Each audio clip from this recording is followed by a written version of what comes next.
materi pengantar. Ini masih belum pada materi inti, tetapi ini materi pengantar ini sangat penting tentang toleransi dalam keberagaman. Ya, dalam pelatihan tindak lanjut hasil AKMI ini di tingkat madrasah 2004 ini materi ini dimasukkan Bapak Ibu karena penting karena di setiap madrasah itu memiliki keberagaman yang berbeda-beda. Makanya dimasukkan tentang toleransi dalam keberagaman.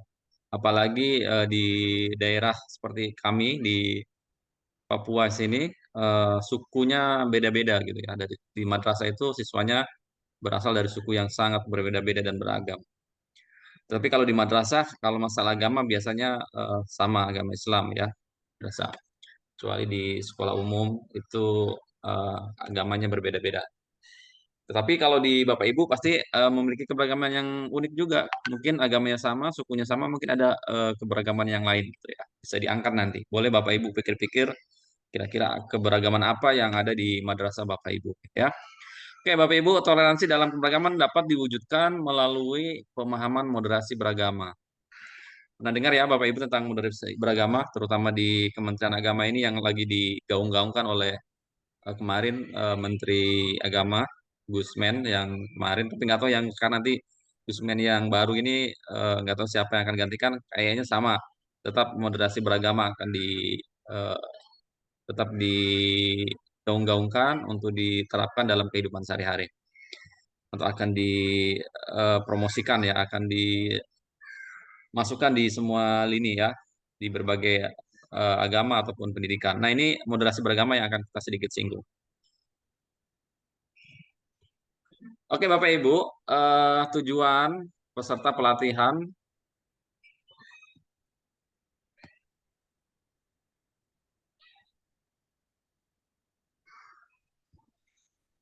Oke, tujuan peserta pelatihan pada kegiatan ini, eh, Bapak Ibu, yang pertama dapat memahami pijakan teologis dan konsep toleransi dalam keberagaman.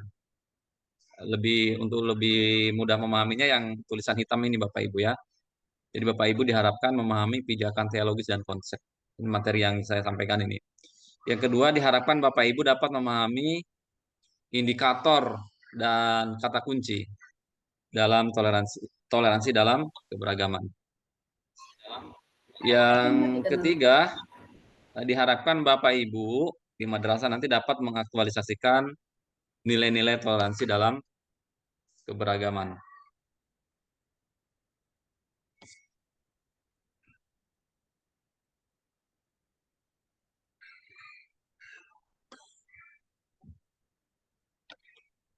Baik Bapak Ibu, kita lihat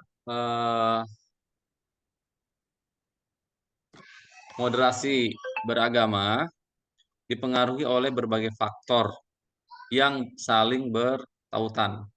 Bertautan berarti saling berhubungan, saling keterkaitan ya, saling koneksi gitu.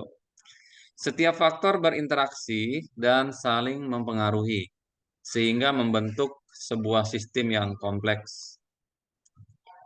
Penguatan moderasi beragama perlu dilakukan secara holistik. Ini holistik itu eh, merata, tidak ada yang tertinggal lah intinya ya. Holistik, tidak ada yang tertinggal seluruhnya dan komprehensif menyeluruh dengan pendekatan sinergitas kerjasama. Ini pendekatannya ini Bapak Ibu. Dengan pendekatan sinergitas kerjasama. Makanya di dalam moderasi itu ada 6 ekosistem moderasi beragama, Bapak Ibu. Ada 6 ekosistem moderasi beragama yang saling bertautan atau berhubungan atau berkaitan. Kita lihat yang pertama, ekosistem apa ya, moderasi beragama yang pertama apa yang menjadikan sebuah ekosistem moderasi beragama itu? Yang pertama yaitu adanya masyarakat. Nah, ini jelas masyarakat ini memiliki banyak keberagaman ya, mulai dari budaya, bahasa ya, atau mungkin kalau yang sangat mencolok mungkin eh, baju adatnya atau rumahnya dan sebagainya. Ini masyarakat berbagai macam keberagaman ya. Bahasa Jawa Tengah pasti beda dengan Jawa Timur, apalagi dengan Papua. Budaya, keluarga, keluarga juga ini. Keterlibatan kepeloporan perempuan dan anak muda. Nah, ini masyarakat ya. Di masyarakat ini sangat banyak ragamnya yang eh, perbedaan-perbedaan yang perlu kita saling memahami. Yang berikut di pendidikan, Bapak Ibu, praktek keberagaman atau budaya keluarga, keterlibatan, kepeloporan perempuan dan anak muda ini hampir sama dengan di masyarakat. Pendidikan ini punya peran penting ya, bagaimana cara eh, memberikan penjelasan kepada peserta didik kita dengan banyaknya keberagaman ya, budaya, keluarga ya. Ini sekolah sangat punya peran penting, punya peran penting untuk bagaimana memahamkan kepada peserta didik agar mereka nanti pada saat terjun di masyarakat sudah tidak kaget dengan eh, keberagaman-keberagaman yang berbeda itu ya, atau keberagaman-keberagaman yang banyak di masyarakat. Yang berikut Bapak Ibu, eh, keagamaan. Nah, yang pertama ada pemuka agama. Nah, ini pemuka agama ini mestinya memang mereka-mereka ini yang harus mensosialisasikan atau memberikan pemahaman kepada umatnya, kepada pengikutnya, bahwa agama itu bukan hanya agamanya sendiri yang ada di muka bumi ini, terutama di negara kita ini di Indonesia, punya agama yang agama-agama lain juga memiliki hak yang sama untuk eh, dijaga gitu ya. Jadi tidak merasa agamanya yang paling benar sendiri, mungkin begitu bahasa sederhananya. Dan ini pemuka agama ini sangat eh, besar sekali perannya untuk mempersatukan atau untuk saling menghargai antara agama yang dianutnya dengan agama yang lain. Tugasnya agama justru jangan malah eh, pemuka agamanya yang ngompor-ngompori misalnya ya, merasa agamanya yang paling benar sendiri, merasa agamanya yang paling eh, apa ya, unggul gitu ya, fanatik lah intinya seperti itu, tidak seperti itu. Karena di Indonesia ini memang kita sudah tahu eh, agama itu diakui, diatur oleh negara. Jadi memang harus untuk saling menjaga, untuk saling menghargai. Begitu juga organisasi organisasi berbasis keagamaan.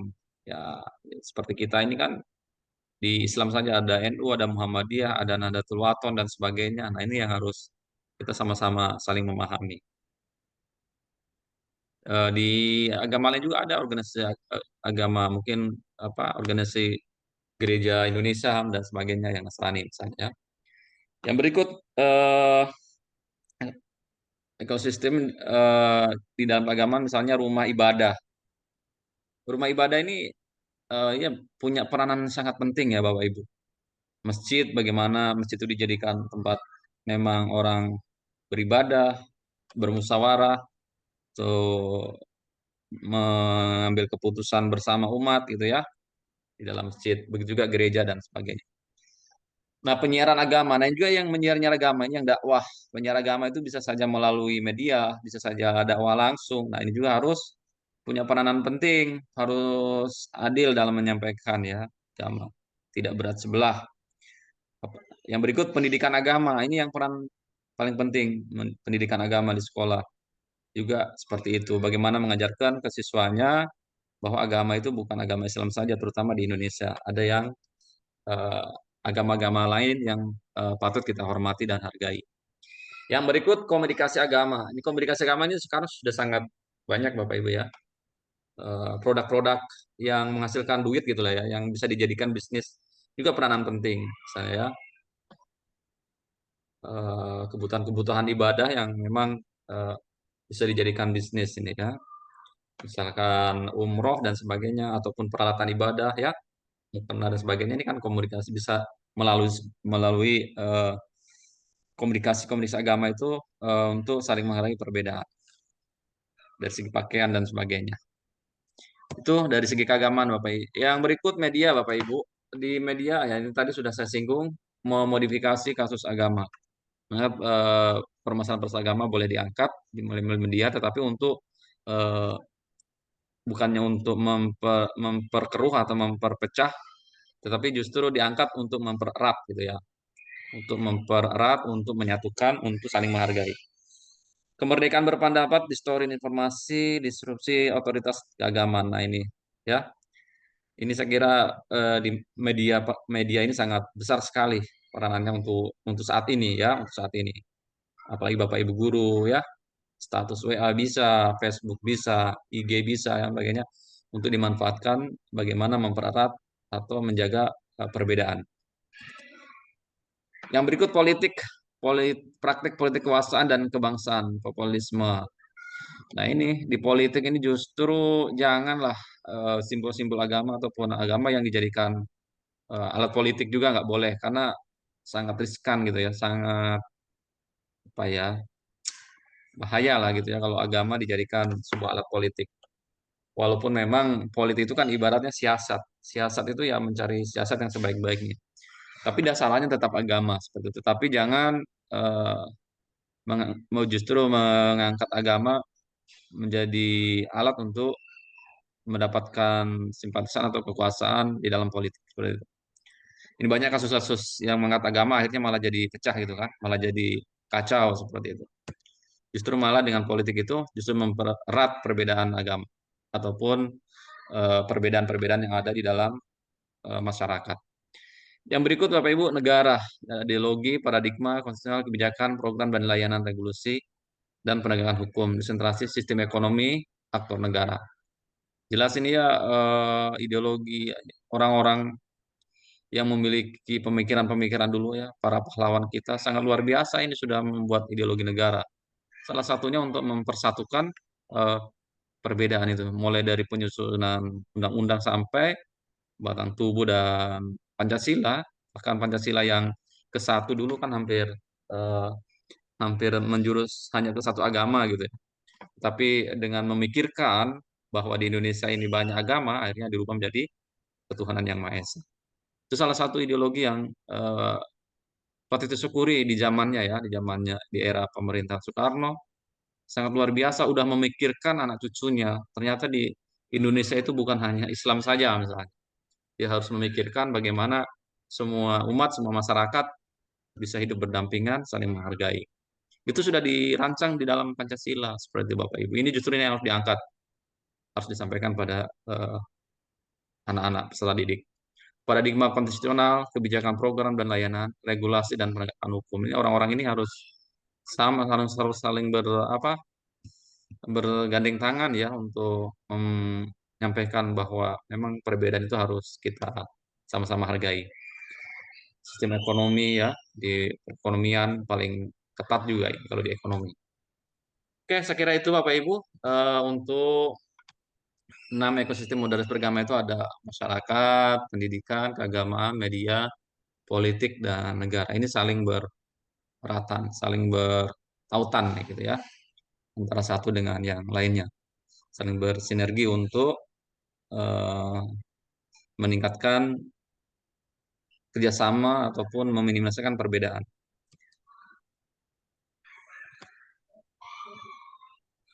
Ini Bapak Ibu, faktor munculnya intoleran di lembaga pendidikan. Nah, ini Bapak Ibu harus tahu. Ternyata di pendidikan itu ada faktor yang membuat intoleran. Intoleran itu berarti tidak toleran gitu ya, kurang toleran, toleran. Nah, ini Bapak Ibu, kurang mengembangkan proses pembelajaran yang mampu menarik minat dan antusiasme. Jadi proses pembelajarannya tidak menarik gitu, anak-anak bosan gitu ya atau tidak antusias. Nah, untuk terlibat aktif selama pelajaran yang mengutamakan karakter peserta didik. Jadi apa namanya proses pembelajarannya itu tidak dikembangkan sesuai dengan karakteristik peserta didik ya, dianggap rata, dianggap sama semua peserta didik gitu ya. Padahal setiap peserta didik mempunyai karakter yang berbeda-beda dengan cara dan pola belajar yang beda-beda, bahkan punya kemampuan yang beda-beda. Nah, ini harus Bapak Ibu yang harus tanggap, harus tahu, harus paham di madrasah gitu ya, di sekolah. Yang kedua, arah perkembangan iklim pembelajaran yang semakin kompetitif. Ya, jelas ya. Sekarang ini pembelajaran semakin bersaing gitu ya. Perkembangan teknologi semakin canggih dan sebagainya. Kalau di madrasah itu kan jangankan hanya belajar gitu ya, mau mendapatkan peserta didik saja harus berkompetensi gitu, harus bertarung gitu ya, harus berkampanye dulu gitu guru-guru. Bagaimana masalah